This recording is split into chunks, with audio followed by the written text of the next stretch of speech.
Bien, estamos entonces acá ya se ve, ¿sí?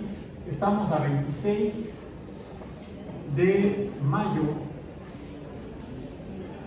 de 2025 en Biomatemáticas 1. Este plumón ya está dando las últimas, por lo cual yo voy a Bien, biomatemáticas. Uno se preguntaría primero qué caramba son las biomatemáticas. Pues uno pensaría que son matemáticas relacionadas con los seres vivos, con el estudio de los seres vivos, con la biología. Pues sí, eso, así podemos entender lo que es la biomatemática. Y quizás uno se tendría que preguntar, ¿es cierto que los biólogos necesitan matemáticas? Todavía recuerdo cuando estaba yo en la secundaria y estábamos viendo qué íbamos a hacer después, pues íbamos a ir al bachillerato y muchas veces, dependiendo del sistema de bachillerato, por ejemplo en el caso del Politécnico, los ESITs, antiguamente conocidos como vocacionales, pues cada escuela tiene ya desde ese nivel una orientación hacia algún campo profesional. Están las que están orientados hacia la administración, por ejemplo, otros están orientados hacia las matemáticas, otros hacia las ciencias biológicas. Ya desde el bachillerato ya empiezan a irse especializando en disciplinas para que entonces puedan entrar con mayor confianza y mayor comprensión y conocimientos. Por ejemplo, si van a entrar a la Escuela Nacional de Ciencias Biológicas a estudiar biología, por ejemplo, o a la Escuela de Físico-Matemáticas del Politécnico, a donde van los físicos y los matemáticos. En el caso de la UNAM, pues hay dos sistemas: el sistema del Colegio de Ciencias y Humanidades y el sistema de Preparatoria Nacional. Y en el sistema de Preparatoria Nacional, que fue el que yo cursé en el bachillerato, pues no todo, pero en el último año uno se va a lo que llaman el área 1, 2, 3, 4, etc. ¿Sí? Yo creo que escogí el área 2, porque yo ya sabía que quería estudiar biología en ese momento. Cuando estaba en la secundaria no tenía yo muy claro, yo pensaba irme a química, o tal vez arqueología, o tal vez biología. Tenía la vocación un poco despistada, ¿no? Tres cosas aparentemente muy diferentes. Pero ya pensábamos, platicábamos entre los cuates, ¿y tú qué vas a hacer? Y creo que teníamos un amigo que era hijo de un piloto de Aeroméxico. No, yo voy a ser piloto, con mi papá. Y efectivamente, luego fue piloto de Aeroméxico. Y hace pocos años conocí a un médico que también es médico cirujano, que estaba en la UNAM, que también es piloto. Es más, piloto de Aeroméxico. Es mucho más joven que yo. Como dicen mis hijas, todos son más jóvenes que yo. Y viendo la edad de este amigo, se llama el Carlos, pues estimé que quizá pudiera ya haber conocido al que había sido mi compañero en la secundaria, y se llama Aldo. Le pregunté si conocía a Aldo, me dice, sí, tiene poco que se acaba de jubilar. Me dice, oh vaya.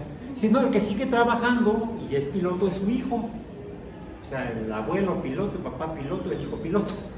De Aeroméxico, los tres. O sea, vocación perfectamente familiar.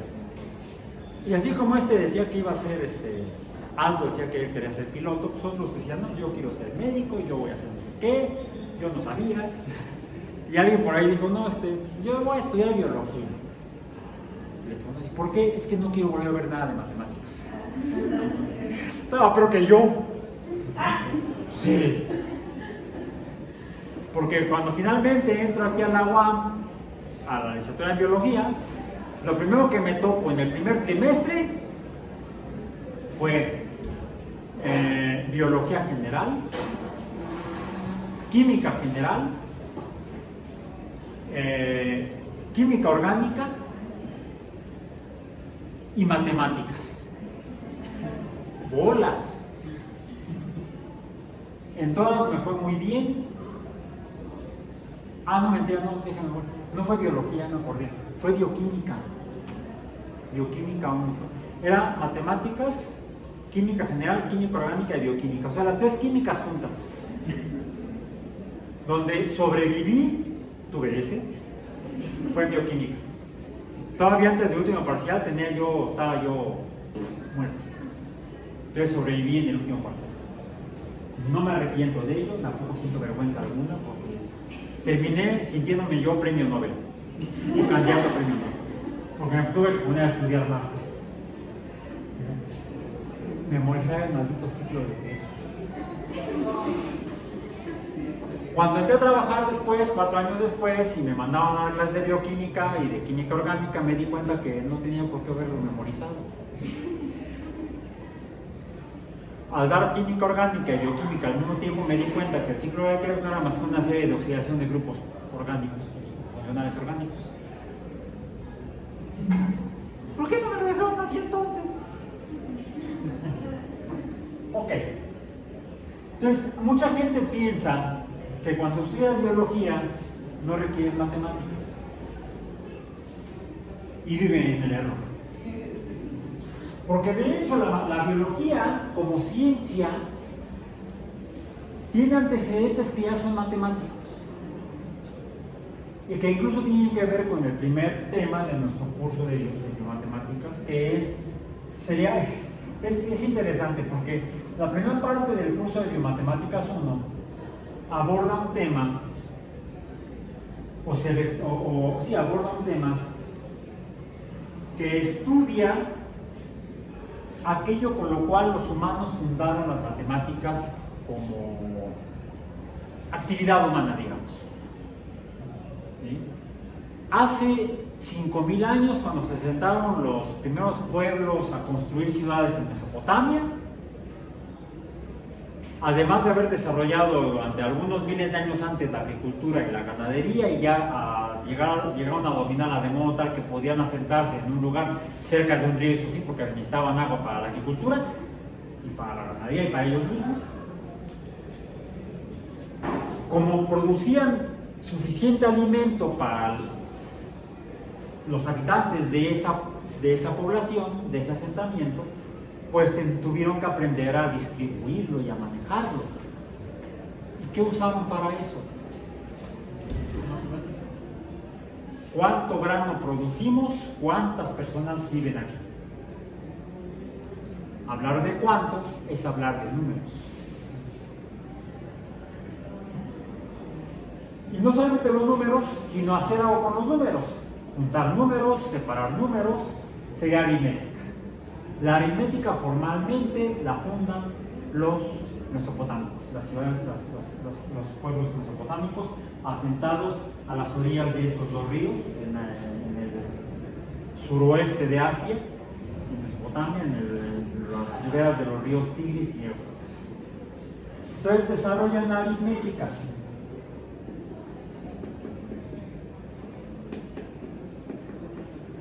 La aritmética es la operación con números.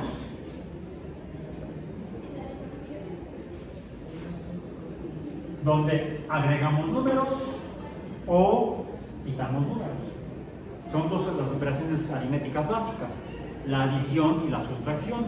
El agregar o el quitar. Sustraer es quitar. E incluso, si bien esto ocurrió en Asia, la aritmética ocurre en Asia hace, vamos a decir, aproximadamente hace 5.000 años, pues uno se preguntaría, bueno, ¿y los números los inventaron al mismo tiempo que la aritmética? Aparentemente, porque hay evidencia material, podríamos ir a cuasi arqueológica o puede ser antropológica. Ya cuando los humanos se asientan hace 5.000 años en la ribera de los ríos Tigris y Éufrates y usan y desarrollan la aritmética, ya manejaban antes los números. Se ha encontrado en el norte de África, no en Asia, sino en África, de donde es originaria la humanidad como especie, el Homo sapiens, se encontró en África,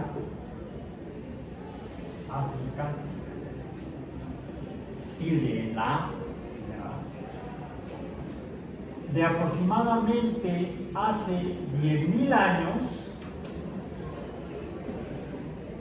un pequeño fragmento de hueso, quizá más o menos del tamaño del plumón, quizá un poquito más pequeño, o como si fuera tal vez el fémur de alguna presa, de algo que se comió alguien por ahí, donde tenía marcas, y no porque lo haya mordido, donde las marcas eran irregulares, las marcas de los dientes, quizá al morder un hueso, como cuando uno está con la piernita de pollo. No, se ven una serie de marcas paralelas y más o menos de la misma magnitud a lo largo de la pieza ósea. El lugar en África se llama Ishango. Ishango. Anótenlo y googleenlo después. Bueno, ese hueso de Ishango se ha fechado con antigüedad al mínima de 10.000 años, quizá un poco más, a través de las pruebas de radioisótopos de decaimiento radioactivo. Se ha podido estimar con un cierto intervalo de error, más o menos poco más de 10.000 años. Que los humanos entonces quizá, el hecho de que sean marcas paralelas y casi equidistantes, da la idea de que alguien estaba, como salen las caricaturas donde está el preso ahí encerrado y marcando los días con líneas paralelas, algo parecido, como que alguien estaba contando algo y poniendo marcas de ese conteo, al menos con líneas que podríamos actualmente llamar el número 1. Si junto 2 ya no es 1, si junto así son 2, si junto así son 3, si junto así ya son 4. Entonces alguien ya estaba contando hace más de 10.000 años en el norte de África. Entonces tenemos aquí una especie como de laguna temporal, no sabemos, no hay más evidencias que se han encontrado. Es una tarea importante para los arqueomatemáticos, podríamos decir, los estudios de la matemática de la antigüedad. Y hay otro dato interesante. Les digo, se data entre hace 10 a 20.000 años, en realidad, 20.000 años. Según también pruebas de esta naturaleza, de decaimiento radioactivo, de restos orgánicos que han dejado las personas humanas, se ha fechado también el poblamiento de América alrededor de hace 15.000 años más o menos, en este mismo intervalo. Cuando los humanos ya manejaban números, los humanos llegaban a este continente, a grado tal que efectivamente, después de perderse por cambios climáticos naturales el puente de Bering, que conectaba Asia con América, ya impidió que los que habían llegado a estas tierras se regresaran a Asia. No, ya no me gustó, aquí me quiero regresar, ya no puedo porque ya no sé nadar, y además el agua está muy fría, menos, ¿sí? Se quedaron ya en este continente. Pero ya traían el concepto de número, a grado tal que incluso desarrollaron también su propia aritmética, sus propias matemáticas. Y tenemos la evidencia histórica, incluso en tiempos más recientes, aunque ya habiendo decaído una vez que llegaron nuevamente los europeos a este continente, hace poco más de 500 años. Hay quienes dicen que llegaron hace 1000 años, los vikingos, al norte del continente, pero seguro que llegaron y se quedaron, para bien o para mal, hace 500 años. ¿Bien? Ya para entonces, las culturas que habían desarrollado la matemática más avanzada en estas tierras, ya había decaído su cultura. Permanecían otras sociedades, otras civilizaciones, otras culturas con un conocimiento matemático bastante avanzado. Tenemos la Piedra del Sol, que podemos ver en el Museo de Antropología, que permite medir tiempos, por ejemplo. El mal llamado calendario azteca, más bien la Piedra del Sol, que sí cumple funciones de tipo calendárico, no siendo exactamente un calendario, tendría más bien funciones matemáticas.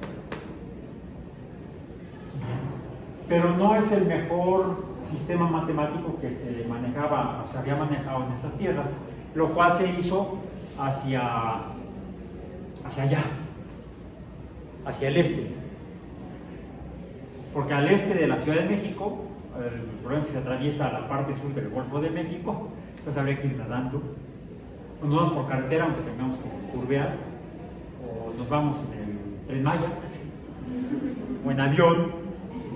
Llegamos a la región donde se desarrolló entre lo que ahora es el sureste de México, sureste contrastado con Baja California, por supuesto, ¿verdad? Y el norte, la parte más cercana al istmo de Panamá, es donde se desarrolla la cultura maya. Y fueron los mayas los que desarrollaron las matemáticas más sofisticadas en estas tierras. Pero esa matemática ya había caído en desuso por parte de los descendientes de esa cultura, incluso al grado tal que pocos eran capaces de entender lo que sus antepasados habían manejado. Para terminarla de joder, luego llegó el padre Landa y quemó lo que había escrito. Quedaron entonces algunos textos y lo que está escrito en columnas, en estelas, en muros. Lo cual, gracias a un soldado o exsoldado soviético, ahora podemos leerlo. Fue un exsoldado soviético el que decodificó la escritura maya. Se me olvidó el nombre de este padre, que hasta en México le dio, el gobierno mexicano le dio un reconocimiento, una especie de condecoración. Bueno, entonces, en América también manejábamos números, en América, y matemática, porque ya cuando llegaron ya manejaban los números y los humanos. Pero hay otra región del mundo a donde los humanos llegaron hace 35.000 años, emigrando poco a poco desde África, el sur de Asia, por donde está la India, bordeando el océano Índico hasta que llegaron al sureste de Asia, y estando en los niveles del mar más abajo pueden ir brincando de islote en islote hasta llegar a lo que ahora es Australia. Y en Australia se asentaron y poblaron Australia hace 35.000 años.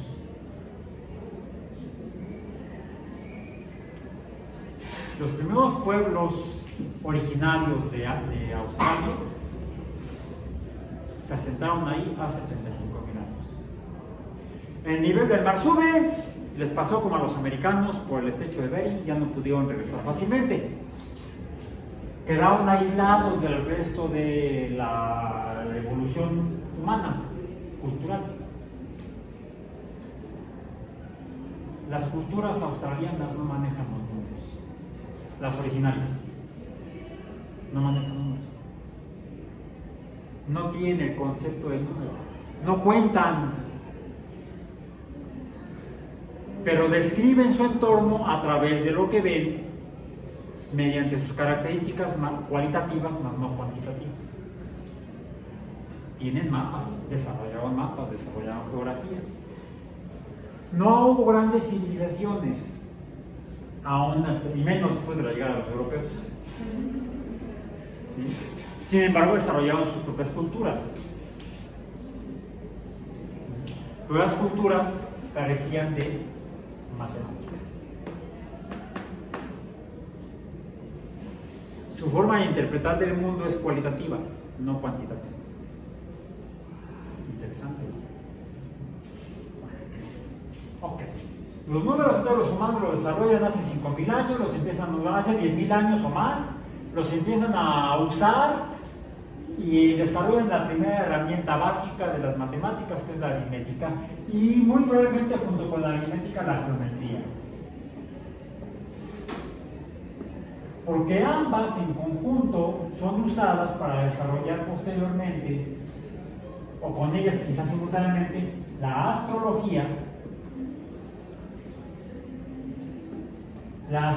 matemática, como estudio logos de los astros, de los movimientos de los astros, los cuales les permitían, por ejemplo, mejorar sobre todo la agricultura. ¿Por qué? Si podemos entender el movimiento de los astros, podemos usarlos como indicadores para saber cuándo sembrar y cuándo cosechar. Ya no está la expectativa de ya bajó la temperatura, ya empezó a llover, ya no llueve. ¿Cuándo sembramos? Pues cuando la constelación de Tauro está en tal posición. Por ejemplo, porque desarrollaron precisamente los conjuntos de estrellas como indicadores, como calendarios para la agricultura. Entonces, la astrología era una disciplina matemática práctica para la supervivencia, para el desarrollo y el uso de los recursos naturales biológicos. Incluso, aunque también desarrollaban ganadería, pues por ejemplo, los periodos de reproducción de algunos organismos dependen de la época del año. Entonces podían saber para cuándo iban a estar en celo las especies que habían estado domesticando o que querían domesticar. De ahí que el conjunto de la matemática con la geometría, con la observación del cielo nocturno principalmente, porque el problema es que en el cielo diurno solamente vemos uno, cuando mucho dos astros. Afuera está el sol, eso sí no está nublado, y la luna, que también la podemos ver de día, dependiendo de la fase y la hora del día. Entonces, más bien es el movimiento de los otros astros, las estrellas llamadas fijas por los astrólogos y las estrellas errantes o planetas, las que les permitieron a los pueblos inicialmente, no solamente de Asia, sino de los demás continentes donde se desarrollaron agricultura y ganadería.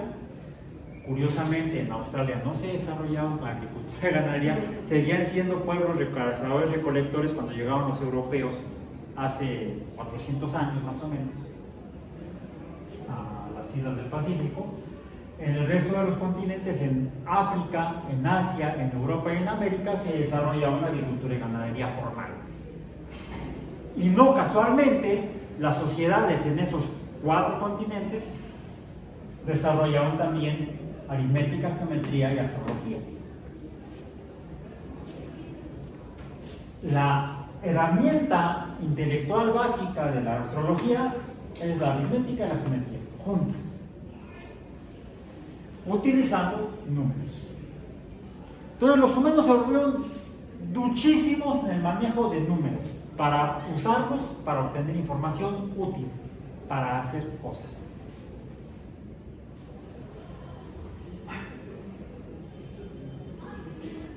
E incluso, ya hablando de agricultura, pues si hablamos de agricultura, hablamos de botánica.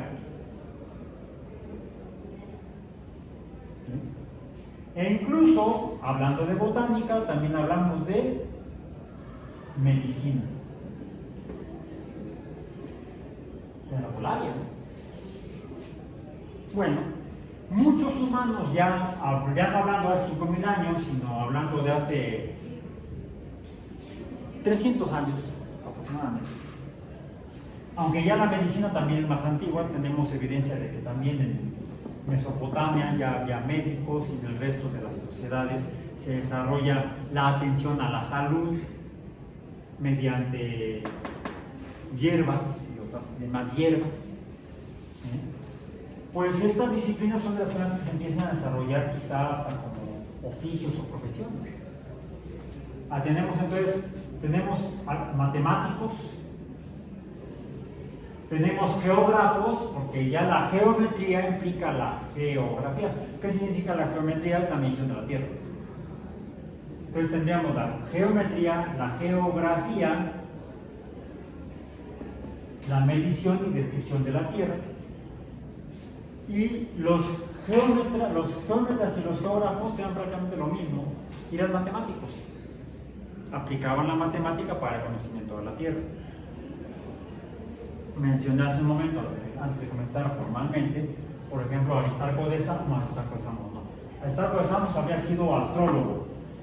No, un geógrafo fue Eratóstenes de Alejandría, el que midió la circunferencia de la Tierra. Matemático, geógrafo, midió la circunferencia terrestre a través de observaciones astronómicas o astrológicas, diríamos, en particular del Sol y los cambios estacionales. Esto nos permitió entonces aquí tener calendarios. Los calendarios son números que se asocian con los cambios estacionales. Las estaciones de las cuales dependen la agricultura y la ganadería.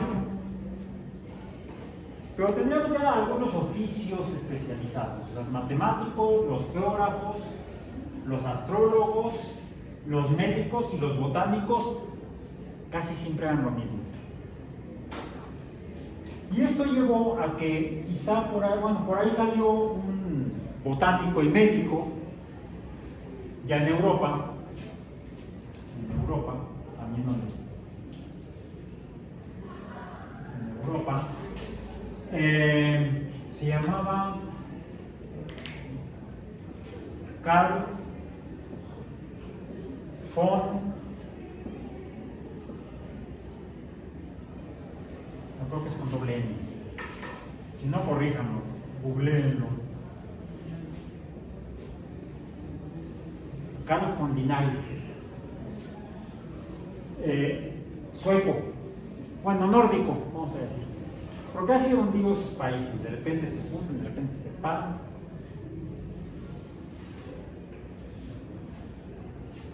Linneo, para los cuates en español, Carlos Linneo le encuentra uno en español. Era médico y botánico. Lo que hizo, se le ocurrió que para mejorar su práctica médica tenía que organizar este conocimiento, hacerlo sistemático. Y entonces desarrolló un trabajo de catalogación. Hizo un catálogo inicialmente de plantas.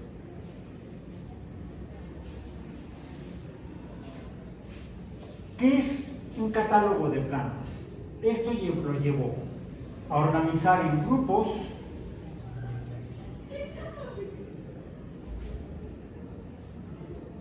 diferentes tipos de plantas.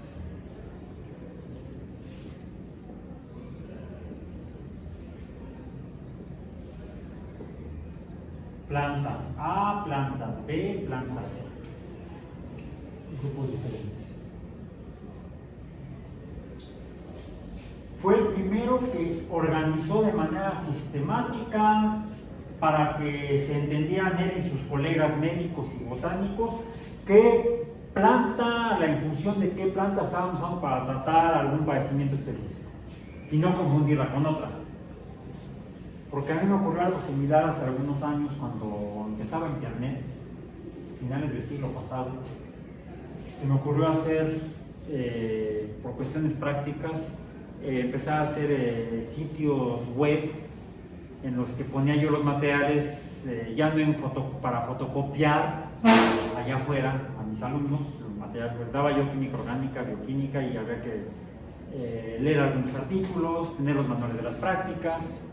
Entonces ya en lugar de repartir papel, se me ocurrió subirlos a internet y que de ahí los descargaran. Ya no, lo que pasa es que se perdían las fotocopias, entonces, en internet ya se perdían y además no había tanto hacker entonces.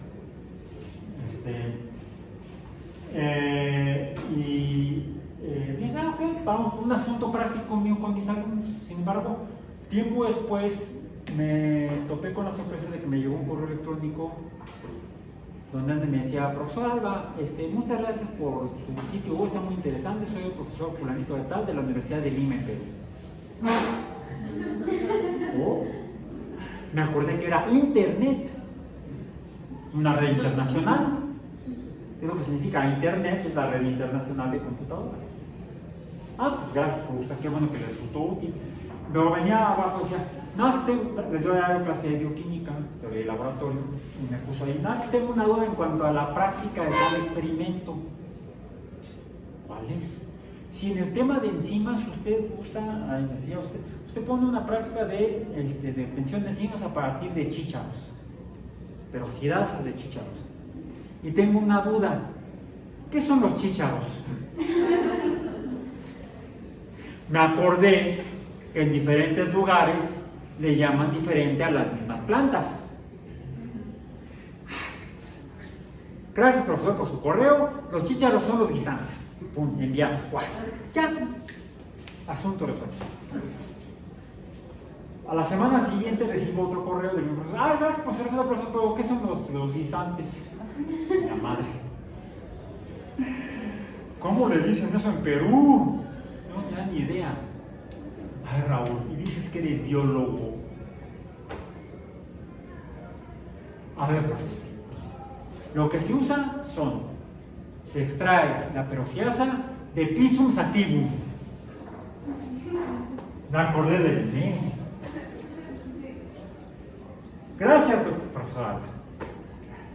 Asunto resuelto. Gracias a Linneo.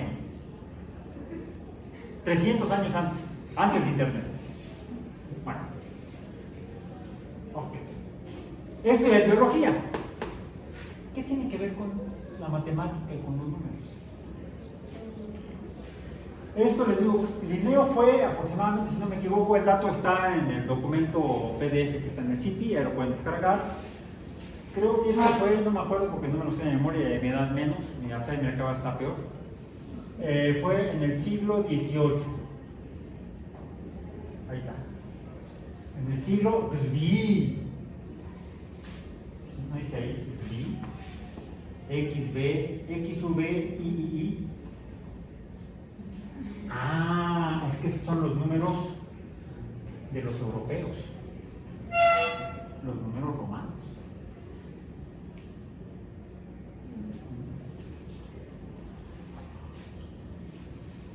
¿Cómo sería el 18 en América de los mayas?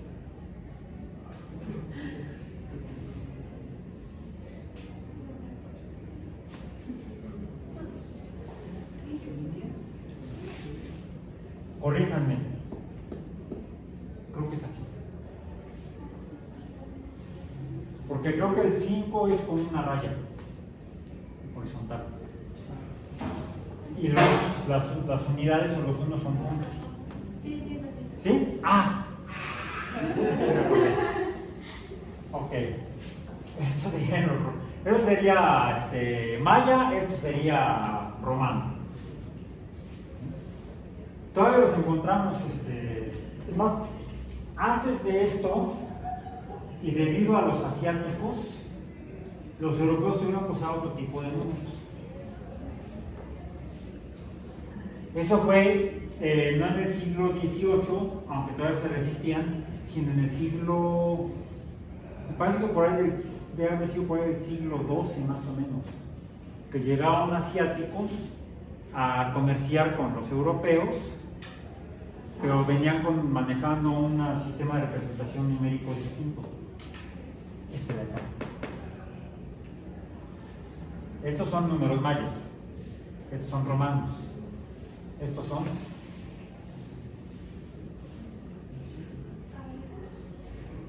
no. Digo que no porque sí, pero no.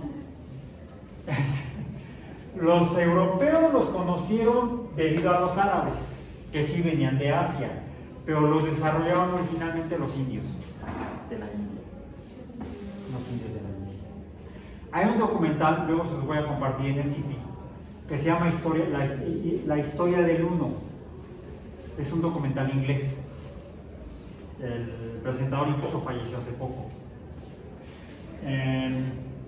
Donde narra la historia de los números a partir del número 1, y fue ahí donde me enteré originalmente del hueso de Ishan.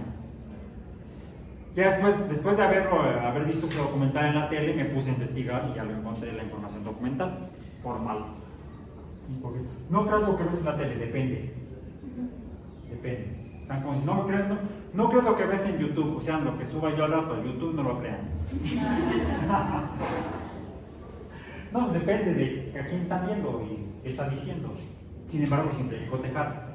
Y en cuanto a mis videos, verifiquen porque luego me equivoco hasta acá. Si meto la pata hasta ahí. Bien, si yo me equivoco, soy humano. Y habilidad más. Bueno, entonces, los números los inventaron los humanos hace más de 10.000 años, desarrollaron su uso,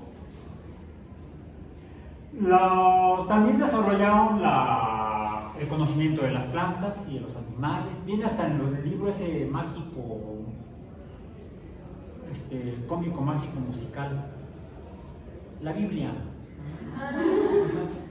Sí, no dice ahí cuando está diciendo a fulanito que y le están aquí las plantas y los animales y les vas a poner nombre. Ya fue una primera catalogación o clasificación. Habla de las bestias del cielo, de las bestias de la tierra, de las bestias de las aguas. O sea, es una clasificación muy simplona de los cielos, las aves, los murciélagos también vuelan. Y un montón de insectos también vuelan y no se parecen unos a otros, aunque todos explotan el mismo ambiente, tienen el mismo nicho, que es el aire. De la tierra pues hay un montón, y del agua también hay. Entonces está bien, hay que entender lo que es de hace 5.000 años ese libro. Pues se maneja el conocimiento de hace 5.000 años, todavía no estaba Linneo, entiendo por qué está escrito así. ¿Bien? Bueno. Entonces, los humanos desarrollan las matemáticas a partir de los números y desarrollan pues, la biología, aunque no se llamaría biología todavía, porque algunos llaman naturalismo, el estudio de la naturaleza. Que sería la botánica principalmente, mucho tiempo fue la botánica, los animales eran más bien la ganadería y la cacería. Pero la biología, así como la matemática, la aritmética, la geometría, la geografía ya existían hace 2.000 años, la biología no. La biología se desarrolla hasta más o menos tiempos un poco antes de Linneo, cuando en el siglo... No, sí, más o menos en esta época. Siglo XVII. En el siglo XVII, pues vi, no en Suecia, sino en los Países Bajos, Anton van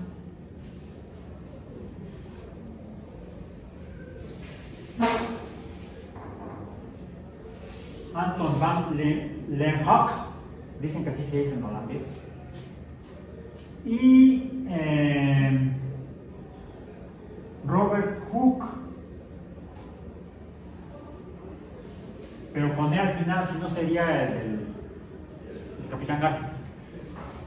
Entonces, Robert Hooke en Inglaterra, en el mismo siglo, no es el siglo XVI, es el siglo XVIII también, sí es el siglo XVIII, porque no es en 1500, es en 1600 y feria. Desarrollan el microscopio. Primero Leeuwenhoek, luego Hooke en Inglaterra, desarrollan cada quien su diferente tipo de microscopio y encuentran los animáculos y otras cosas. Las Hooke describe lo que él ve, inglés, donde se desarrolló mucho el cristianismo. Hasta la fecha, Inglaterra es una monarquía teocrática. ¿No que es una democracia? Bueno, sí, es una monarquía teocrática parlamentaria, donde votan por el primer ministro. Pero el primer ministro es el jefe de gobierno. El jefe de Estado es el monarca. O fue la monarca, ahora es el hijo, Carlos III. Era Elizabeth II, ahora es Charles III. ¿Sí? que es el representante de Dios en la tierra para los ingleses. No es León XIV, no es. Para los ingleses no es León XIV, es Charles III, el representante de Dios en la tierra, porque son anglicanos, cristianos anglicanos. Aún así, son anglicanos porque se separan de Roma cuando Enrique VIII se pelea con el Papa, lo manda a volar, le corta la cabeza a la esposa, porque el Papa no lo quería divorciar. Era un poco drástico Enrique. Quique, le decían los padres. Y entonces le cortaba la cabeza. Entonces Enrique VIII se separa, pero hasta entonces en Inglaterra se profesaba el cristianismo romano, el catolicismo, vamos a decir, y como tal había un montón de órdenes religiosas, monjes y monjas. ¿Y dónde vivían los monjes? En los monasterios. ¿Y dónde dormían los monjes en los monasterios? En sus celdas. ¿Cómo se dice celda en inglés? Cell. ¿Sí? Bueno, Hooke, siendo inglés y conociendo los monasterios ingleses, ve en el microscopio un pedazo de corcho y le da la impresión de lo que él veía de la arquitectura de los monasterios en Inglaterra. Y es por eso que le llaman a eso que ven en el corcho cells, celdas. En español lo mal traducimos, bueno, nosotros no, los españoles. Siempre hay alguien a quien echarle la culpa, ¿verdad? Células. Y esto es lo que da lugar al primer paradigma fundacional de la biología, que es la teoría celular. Todos los seres vivos están formados por células. ¿Sí? Y entonces empieza a nacer en el siglo XVIII la biología como ciencia, como disciplina separada del naturalismo, por ejemplo, de la geología. Y con la teoría celular. Diríamos que Linneo contribuye a través de la clasificación de los organismos y sería lo que se permite confirmar que todos los organismos que describe Linneo, vistos al microscopio, todos están formados por células. Sin embargo, hay diferencias. Esas diferencias son explicadas por el segundo paradigma fundacional de la biología, que es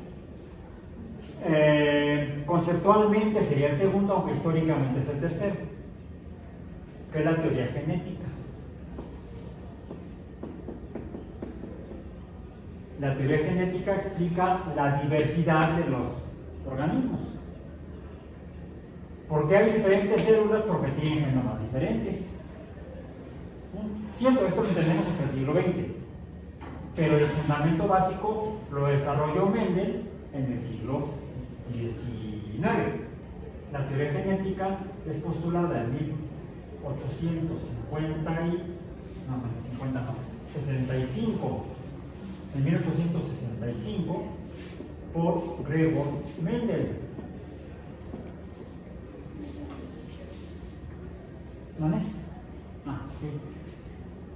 Entonces, conceptualmente, podemos decir, las células están organizadas, no, los organismos están formados por células, todos, los que escribe Linneo, por ejemplo. No hay una fecha de establecimiento de la teoría celular porque son varios los que aportan datos y se va construyendo poco a poco el marco teórico, la definición de lo que es la teoría celular. La teoría genética sí es específica, hay una fecha muy particular, en 1865, con la publicación del trabajo sobre las... ya lo puse en el sitio, el documento. El artículo original de Gregor Mendel de 1865, en español, afortunadamente, porque el original está en alemán. ¿Cómo se llama? Experimentos sobre la hibridación de las plantas, por Gregor Mendel, 1865. Lean. No es necesario que ahorita lo vean todo, pero sí lean. Es importante que lo vean, porque van a ser biólogos, digo. Y luego el tercer paradigma, que se basa en el segundo, que es la teoría de la evolución, pero no cualquiera, la teoría de la evolución por selección natural, porque ya antes había una propuesta que era la teoría adaptativa, la teoría de la evolución por adaptación, planteada entre otros por era francés, Lamarck, Jean-Baptiste Lamarck. Pero no era el único. Por ejemplo, hubo otro que su hijo era médico, Erasmus se llamaba él, Erasmus Darwin. Erasmus Darwin y Lamarck decían que había una gran diversidad de organismos porque se habían ido adaptando al ambiente. Suena muy parecido a lo que dijo el nieto, o lo que escribió el nieto de Erasmus, Charles, junto con Alfred Russel Wallace, y que salió publicado de obra de puño y letra originalmente en 1859, 6 años antes, ¿se fijan? Por Charles Darwin, a insistencia de Alfred Russel Wallace. Wallace independientemente observó lo mismo que Darwin en otro lugar. Darwin fue en un viaje alrededor del mundo que tardó 3 años. Wallace estuvo trabajando como 5 años en Indonesia, en varios lugares de Indonesia. Él no le dio la vuelta al mundo, se fue a trabajar allá, vio cosas que le llamaron la atención, del mismo estilo de las cosas que vio Darwin en diferentes lugares, no solamente en las Islas Galápagos.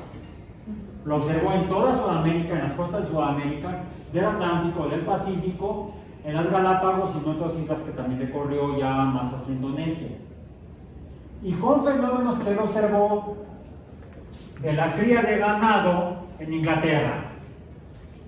Él veía que aquí había variaciones, que los ganaderos escogían a los mejores animales con las mejores características para diferentes tipos de producción, para la leche, para la carne, para el cuero, o borregos para la lana, ¿sí? Lana más gruesa, lana más delgada, lana más larga, lana más corta. Los ganaderos seleccionaban a los que tenían las mejores características para sus fines. Darwin observó eso, pero en la naturaleza, y no para los fines de la naturaleza, sino que algunos sobrevivían mejor en un lugar que en otro lugar. De ahí llegó a la conclusión de que la naturaleza selecciona a los organismos que cuentan con las mejores características, que están definidas por la variabilidad de la reproducción, que es lo que explica la genética. La genética explica que de las células hay una diversidad, y esa diversidad es seleccionada y da lugar a la gran cantidad de especies que hay en el planeta Tierra. ¿Qué clasificó primero? Pero eso es biología. ¿Y qué onda con las matemáticas? Bueno, el trabajo de Mendel, y lo van a leer ustedes, este es un modelo matemático.